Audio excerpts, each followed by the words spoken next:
भगवान और भक्त का अनोखा प्रेम। भक्त के लिए आए भगवान की आंखों में आंसू। एक गांव में एक निर्धन जुल्हा दंपति रहता था। जुल्हे का नाम था माधव और उसकी पत्नी का नाम था कांता। वे बहुत परिश्रमी थे। वे उसी में संतुष्ट रहते और एक टूटी फूटी झोपड़ी में रहकर अपना जीवन व्यतीत कर रहे थे। वे बहुत संतोषी स्वभाव के थे।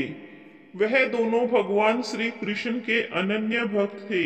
दिन भर के परिश्रम के बाद जो भी समय मिलता उसे वे दोनों भगवान के भजन कीर्तन में बिता देते। माधव के पास एक तानपुरा और एक हड़ताल थी। जब वह दोनों मिलकर भजन गाते तो कृष्णा तानपुरा बजाता और उसकी पत्नी खड़ताल। फिर तो दोनों भगवान के भजन में ऐसा डूब जाते कि उनको अपनी भूख प्यास की चिंता भी नहीं रहती। उन्होंने अपनी दीनहीन अवस्था के लिए कभी भगवान को कोई उल्हाना नहीं दिया और अपने इस जीवन में प्रसन्न थे। लेकिन एक दुख उनको सदा सताता रहता कि उनके कोई संतान नहीं थी। इसको लेकर वह सदा चिंतित रहा करते थे। चिंता तो थी, फिर भी दोनों सदा भगवान की भक्ति में मगन रहते। इसको भी उन्होंने भगवान की लीला समझकर स्वीकार कर लिया और निष्काम भाव से श्री कृष्ण भक्ति में लीन रहे। जब उनकी आयु अधिक होने लगी तो एक दिन लीला ने सुंदर से कहा कि हमारी कोई संतान नहीं है। कहते हैं कि संतान के बिना मुक्ति प्राप्त नहीं होती। अब हमारी आयु भी अधिक हो चली है। न जाने कब बुलावा आ जावे। मरने के बाद हमारी चिता को अग्नि कौन देगा? कौन हमारे लिए तर्पण आदि कार्य करेगा? कैसे हमारी मुक्ति होगी? माधव बोला, तू क्यों चिंता करती है? ठाकुर जी है ना, वही सब देखेंगे। माधव ने यह बात कह दी तो किंतु वह भी चिंता में डूब गया। तभी उसके मन में एक विचार आया। वह नगर में गया और श्री कृष्ण के बाल रूप की एक मूर्ति ले आया। घर आकर बोला, अब तुझे चिंता करने की कोई आवश्यकता नहीं है। मैं यह बाल गोपाल लेकर आया हूँ। अब से यही हमारे पुत्र है। अगर हम संतानहीन है तो यह भी इन्हीं की इच्छा है। हम इनको ही अपने पुत्र के समान प्रेम करेंगे। यही हमारे पुत्र का दायित्व पूर्ण करेंगे। माधव बोला। माधव की यह बात सुनकर कांता अत्यंत प्रसन्न हुई। उसने बाल गोपाल को लेकर अपने हृदय से लगा लिया और बोली, आप बिल्कुल ठीक कह रहे हैं। आज से यही हमारा लाला है। इसके बाद दोनों पति पत्नी ने घर का एक कोना साफ कर वहां उनके एक बैठने के लिए स्थान बनाया और एक चौकी लगाकर उस पर बाल गोपाल को विराजित कर दिया। उस दिन से जुल्हा दंपति का नियम हो गया। वह प्रतिदिन बाल गोपाल को स्नान कराते, उनको धुले वस्त्र पहनाते, अपने पुत्र की तरह उनको लाड लड़ाते, उन्हीं के सामने बैठकर भजन कीर्तन करते और वहीं सो जाते थे। वो दोनों अपने हाथों से बाल गोपाल के लिए सुंदर वस्त्र बनाकर उनको पहनते, उनकी उनको खाना खिलाते, उनको झूला झुलाते और रात को उनको सुलाकर ही स्वयं सोते थे।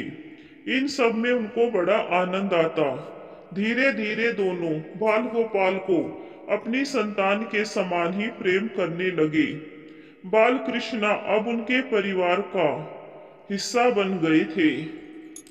कांता का नियम था कि वह रोज पहले अपने हाथों से अपने लाला को भोजन कराती, तब स्वयं भोजन करती थी। लाला को भोजन कराते समय उसको ऐसा ही प्रतीत होता जैसे वह अपने ही पुत्र को भोजन करा रही हो। उन दोनों के निश्चल प्रेम को देखकर करुणा निधान भगवान अत्यंत प्रसन्न हुए और उन्होंने अदृश्य रूप में आकर स्वयं भोजन खाना आरंभ कर दिया। कांता जब प्रेम पूर्वक बाल गोपाल को भोजन कराती तो भगवान को प्रतीत होता मानो वह अपनी माँ के हाथों से भोजन कर रहे हो। उनको कांता के हाथ से प्रेम पूर्वक मिलने वाले हर कौर में माँ का प्रेम प्राप्त होता था। भगवान श्री कृष्ण स्वयं माँ की उस प्रेम लीला के वशीभूत हो गए, किंतु कांता कभी नहीं जान पाई कि स्वयं बाल गोपाल उसके हाथ से भोजन करते हैं। एक दिन कार्य बहुत अधिक होने के कारण कांता बाल गोपाल को भोजन कराना भूल गई। गर्मी का समय था। भरी दोपहरी में दोनों पति पत्नी कार्य करते करते थक गए और बिना भोजन किए ही सो गए। उनको सोए हुए कुछ ही देर हुई थी कि उनको एक आवाज सुनाई दी, मैया बाबा मुझको भूख लगी है। दोनों हड़बड़ाकर उठ गए। चारों ओर देखा, आवाज कहां से आई, किंतु कुछ दिखाई नहीं दिया।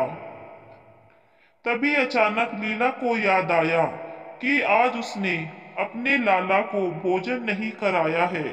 वह हड़बड़ाकर उठी और दौड़कर लाला के पास पहुंची तो देखा कि बाल गोपाल का मुख कुम्हलाया हुआ है। इतना देखते ही दोनों पति पत्नी वही उनके चरणों में गिर पड़े। दोनों की आंखों से आंसुओं की धार बह निकली। लीला तुरंत भोजन लेकर आई और ना जाने कैसा प्रेम उमड़ा कि उसने लाला को उठाकर अपनी गोद में बैठा लिया और भोजन कराने लगी। दोनों पति पत्नी रोते जा रहे थे और लाला को भोजन कराते जा रहे थे।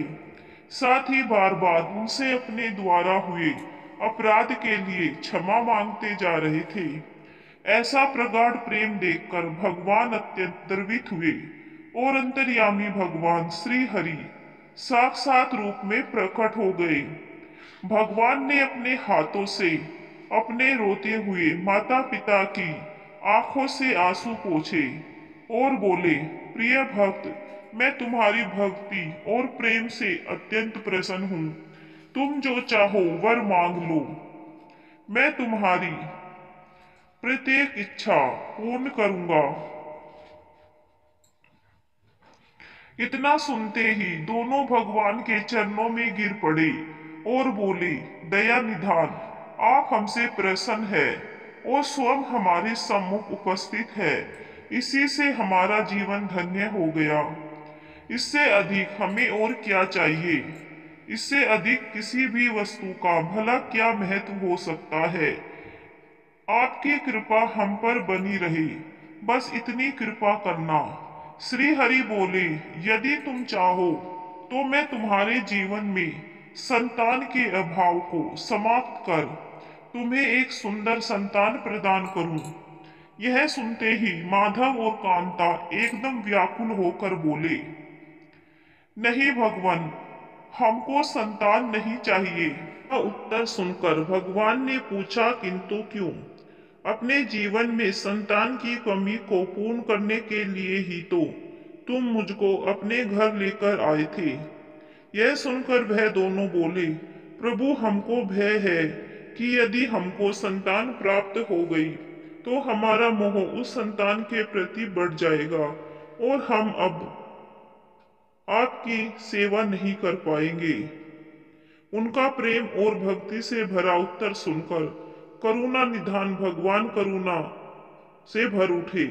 उनके विचार सुनकर स्वयं भगवान की आंखों से अश्रु टपक पड़े। वह बोले, हे मैया, हे बाबा, मैं यहाँ आया तो था आपके ऋण को उतारने के लिए, किंतु आपने तो मुझको सदा सदा के लिए अपना ऋणी बना दिया। मैं आपके प्रेम का यह ऋण कभी नहीं उतार पाऊंगा। मैं सदा सदा तुम दोनों का ऋणी रहूंगा। मैं तुम्हारे प्रेम से अत्यंत प्रसन्न हूँ। तुमने अपने निर्मल प्रेम से मुझको भी अपने बंधन में बांध लिया है।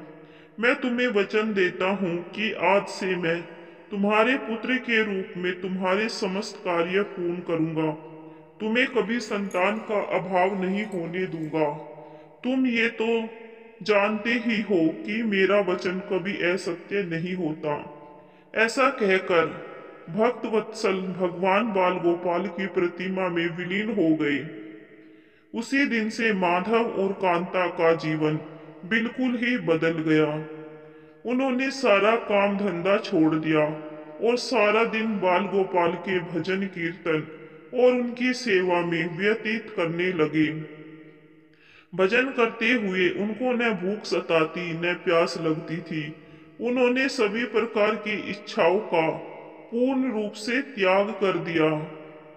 अब माधव कभी कोई कार्य करता तो केवल अपने बाल गोपाल के लिए सुंदर सुंदर वस्त्र बनाने का। उनके सामने जब भी कोई परेशानी आती, बाल गोपाल ही एक बालक के रूप में उपस्थित हो जाते और उनके समस्त कार्य पूर्ण कर देते।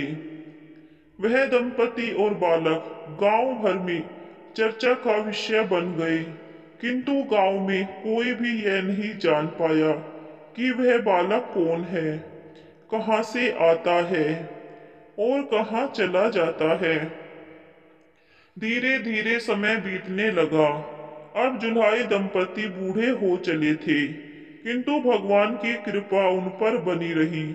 अब दोनों की आयु पूर्ण होने का समय आ चला था। भगवत प्रेरणा से उनको यह ज्ञात हो गया कि अब उनका समय पूरा होने वाला है। इसी के चलते एक दिन दोनों ने भगवान को पुकारा। ठाकुर जी तुरंत प्रकट हो गए और उनसे उनकी इच्छा जाननी चाहिए। दोनों भक्त दंपति भगवान के चरणों में प्रणाम करके बोले, हे प्रभु, हमने अपने पूरे जीवन में आपसे कभी कुछ नहीं मांगा, किंतु अब जीवन का अंतिम समय आ गया है, इसीलिए आपसे कुछ मांगना चाहते हैं। भगवान बोले, निसंकोच होकर अपनी कोई भी इच्छा कहो। मैं वचन देता हूँ कि तुम्हारी प्रत्येक इच्छा को पूर्ण करूंगा। तब बाल गोपाल के अगाध प्रेम में डूबे उस वृद्ध दंपति बोले, हे नाथ, हमने अपने पुत्र के रूप में आपको देखा है। आपने भी पुत्र के समान ही हमारी सेवा की है। अब वह समय आ गया है जिसके लिए कोई भी माता पिता पुत्र की कामना करते हैं। हे दीनबंधु, हमारी इच्छा है कि हम दोनों पति पत्नी के प्राण एक साथ निकले।